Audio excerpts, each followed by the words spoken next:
Hey, what's up, everybody? Today is another Wood Stove Wednesday. Shazam. What is Wood Stove Wednesdays, you ask? If you're new to the channel here, it's where we talk about things that are on our minds, or we go back and look at old videos and answer some questions that people had asked about it. But today, we're going to cover a topic on living off-grid in Alaska, the pros and cons, and we're going to be talking about just our area because that's what we know about. Yep. It's hard, but it's awesome. Cut. Roll the credits. We're done. That's good. I like it. So we wrote some stuff down, but do you want to just shoot this on the fly, or you want to just hold a piece of paper and say... Let's shoot it on the fly. Shoot it on... I like her style. I like her style. Silly. So, give me a pro. Oh. Definitely where we live, it's beautiful. Gorgeous. It really is pretty. Gorgeous. I know we talked about this like last Wood Stove Wednesday, but mountains and ocean. It is so peaceful out here. At night, you can just hear the whoosh, whoosh. Yeah, that's really nice. It's the benefit of living on the water. Yeah. Another pro to living on the water is living on the water in Juneau. $500,000 for a house. And that's a cheap $500,000. Absolutely. Living on the water out here on a remote island. Cheap, cheap. So cheap. A con for living off grid would be, I already said it, it's hard. It ain't easy. Well, the big one for me, I guess, would be how much we have to fight with the water. So if you don't know, we live on a remote island, and so one of our biggest issues is the fact that we live on an island. So getting back and forth to town can be treacherous sometimes in the winter, and also a big con is everything has to be bought from a store, put in our truck, to our boat, to the boat, in the water to the island, from the boat on the island to the four-wheeler on the island, to the four-wheeler to the cabin, to wherever we're putting our supplies.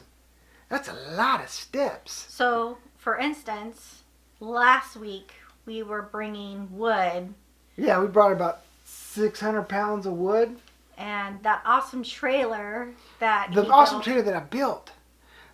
The only piece left on that trailer that was part of that crappy U-Trax trailer was the wheels and axle. And guess what happened? We broke an axle. Snapped it. Ugh, totally sucks. We got a new trailer. But I put a lot of blood, sweat, and tears in that trailer. So I'm going to buy these wheels that are like half suspension in them. And you can just bolt them or weld them to the trailer. Because we got we may do a video on this too. We got an ATV wagon, the cheap version. It was like $1,100. But they have like ones with lids. They're aluminum. They're light. But right out the gate, yeah, dude, it already. It's not meant for island life for sure. For rocks, oh no. I don't remember what we were hauling, but we looked back and the trailer was like on one wheel, and we were like, yeah. Luckily, it ran into a big boulder and kind of just it caught it. But I mean, that was our first experience with it. So high centered on the ATV wagon, yes.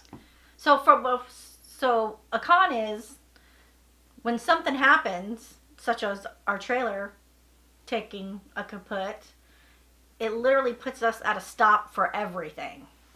Because the trailer and the ATV and the boat. I mean, without the boat, we can't go back and forth. But we can't haul you could.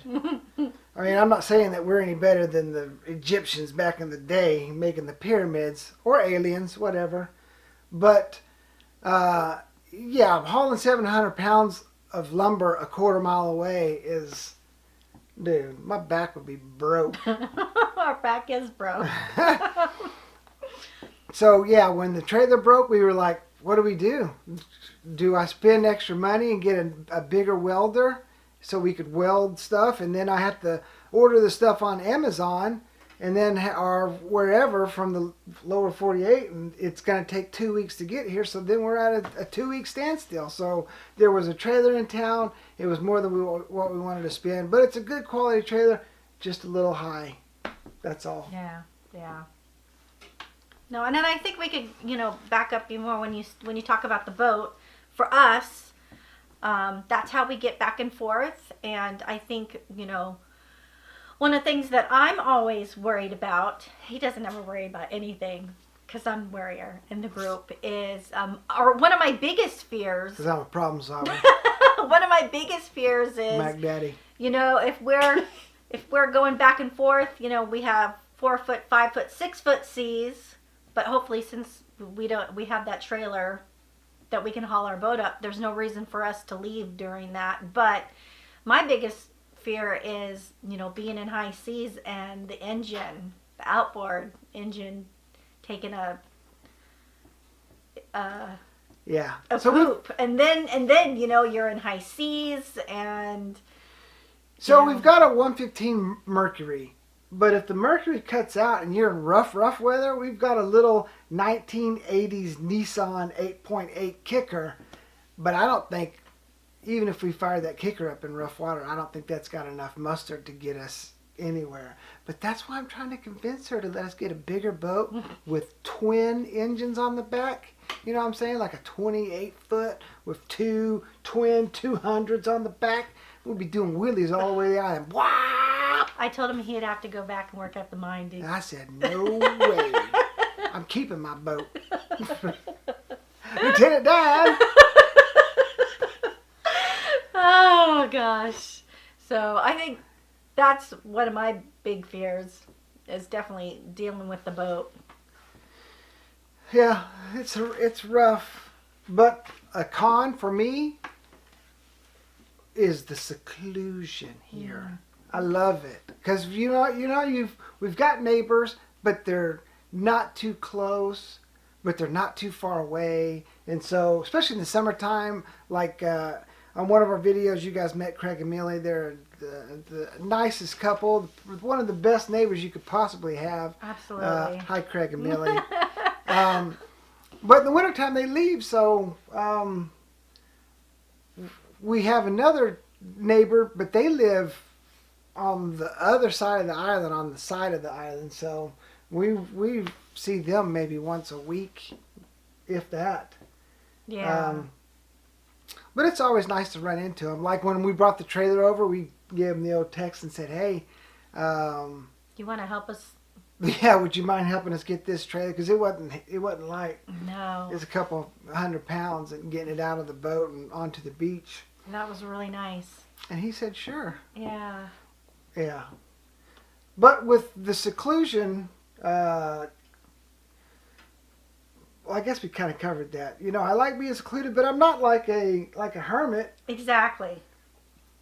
So I enjoy people. I just don't enjoy every person. Not you guys, of course. You're cool, but I mean, there are some people out there. You know who they are. You've got those. You've got the list too. Silly. So that was a pro. What's a con?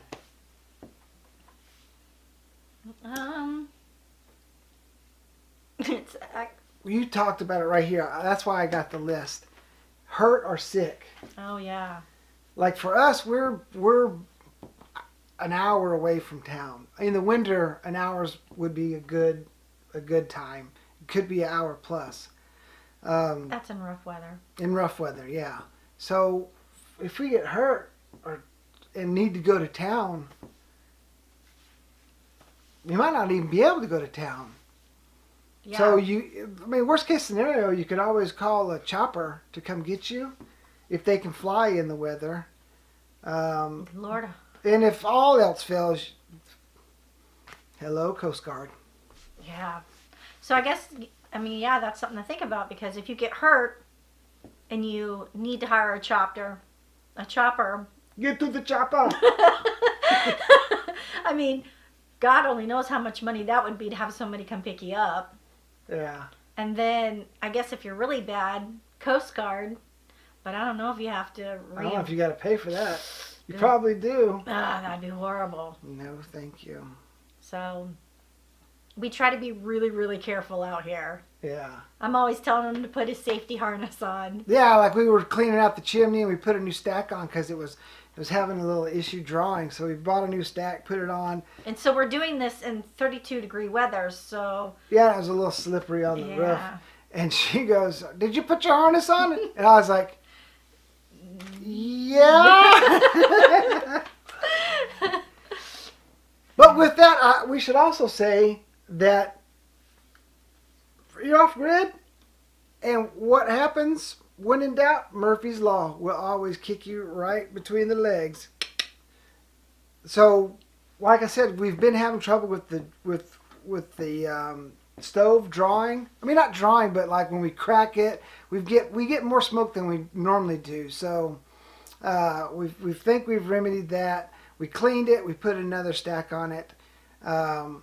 Because we replaced the whole front siding, and the chimney was just a little bit shorter than what it normally was because we bought some new stacks and rearranged some stuff. So we're thinking we've got it at the height that it was, so hopefully that would alleviate all the problems. But then this morning, we're a little tired because this morning at 2 o'clock, well, actually last night before she went to bed, she goes, "Hey, when you get up in the middle of the night, because I'm an old man, I got to go pee, check the fridge and see if it's still having problems," because we got a propane fridge. And so this morning at 2, she's like, it's not cooling at all anymore. So we hadn't let it thaw out, Defrost. yeah, so it had all the ice built up in the fins and it just wasn't cooling anymore. So I mean, that's our fault, but just when you didn't want to do that stuff, you're like, oh, now we got to do it. Like she said, I mean, last week the axle broke on the. I mean, we were getting ready to build an Arctic entry, on the side of the cabin, but we brought over one load of lumber and the axle went kaput. So, I mean, that's Murphy. He'll kick you when you're down. Yeah, just give us something else to do. Oh, so I think this goes for everybody. If you're off grid, you're probably nowhere near a town. So when you go to buy building supplies, or you go to do this or go to do that, and you come back to the cabin, you're like, gosh darn it, I forgot. I forgot one screw. It's like you have everything except for that one thing to complete the project, and you're like, and then the weather goes bad and you can't get out of here for like a week.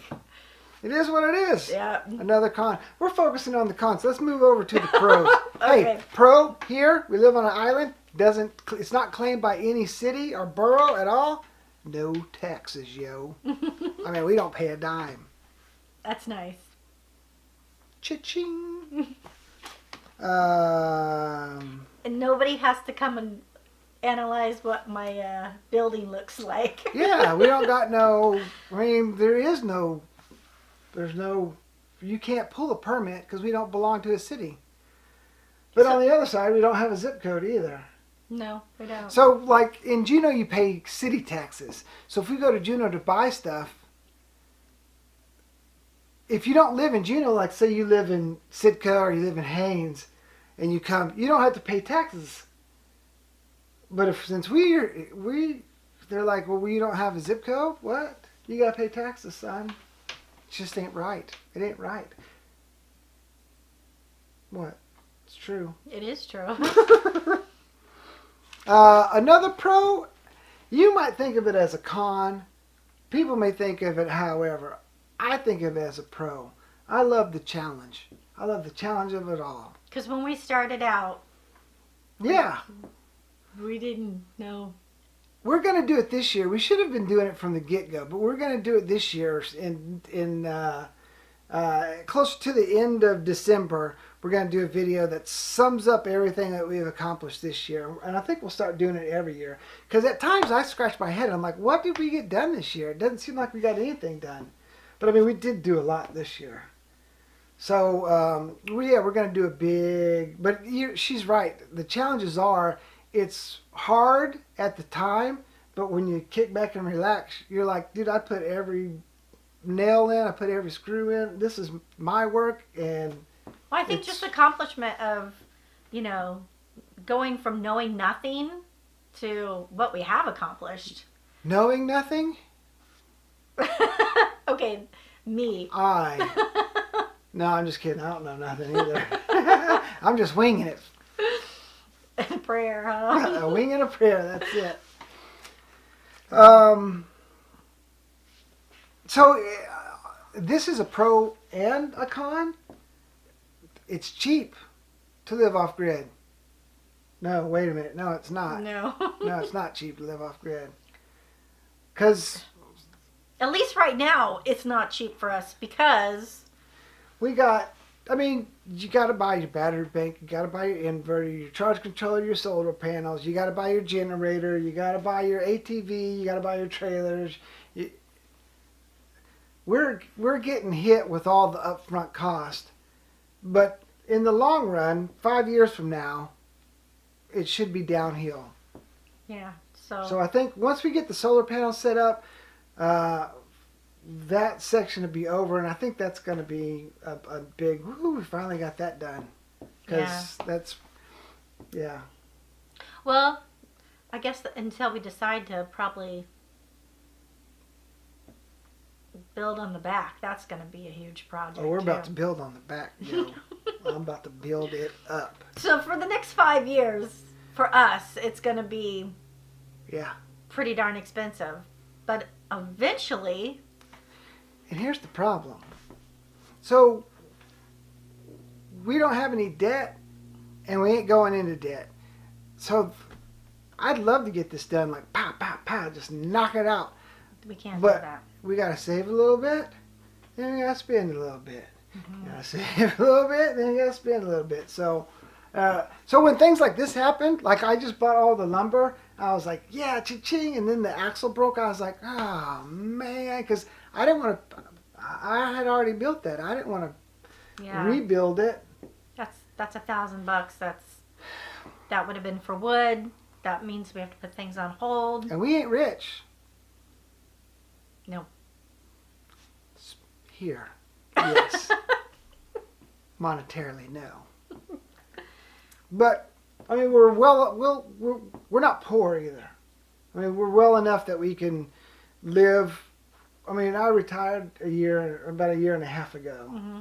and we get some retirement money and a little extra money somewhere. So, but it ain't a lot.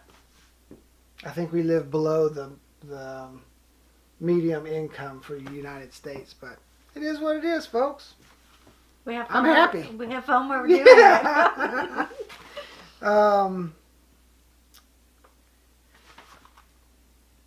We talked about the seclusion out here, but with seclusion comes peacefulness. Another pro, Gunner loves it here. This is the dog's life for sure. What? He's whining because he loves it so much. He can't control his excitement. So, yeah, it's a dog's paradise. It's paradise for everybody. I mean, I love it here. You love it here. Yep. We love it here. Oh, I got to pet this poor baby. And then another con for Alaska is, especially when you're in like a build phase, like an outside build phase in the winter, it gets dark. Oh, yeah. It gets dark. It gets It's light dark- late and it gets dark early. Yeah, so our winter time, what we accomplish in the middle of the day build wise is Not a lot. not a lot at all. Like we put the stove in and clean the chimney. Not even the stove. We just put the fuel tank on the outside and hooked it up. Cleaned the chimney. That was it. That was it. We have an hour left The of sun had set. It was going down. yeah. So, yeah, that's a bad part of Alaska. the summertime, the pro, you can build all night. You can. That guy going through your neighborhood bumping in the middle of the night, that's me, swinging a hammer. Yeah, I wish he would stop building. It's midnight. I think we try to, when Craig and Millie are here for the summer, I think we try to wait till at least like 8. 8 in the morning? Yeah. I mean, because, you can start like at 5 in the morning because it's just daylight. Yeah, well. But seriously, like right now, I think the sun pops up around 9 and it sets around 3 right now. Yeah. If that. So, limited. My last pro.